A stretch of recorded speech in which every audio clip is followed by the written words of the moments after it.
Napakasarap ng ginataang tambakol. So guys, ayan,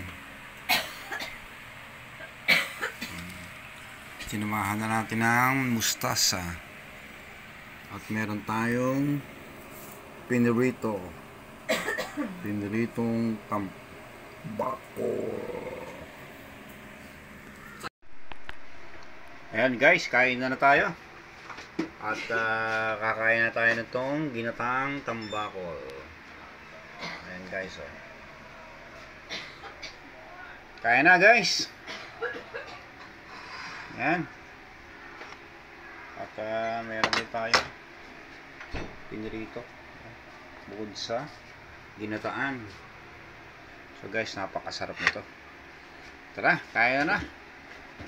Thank you for watching. See you on my next video. Bye bye.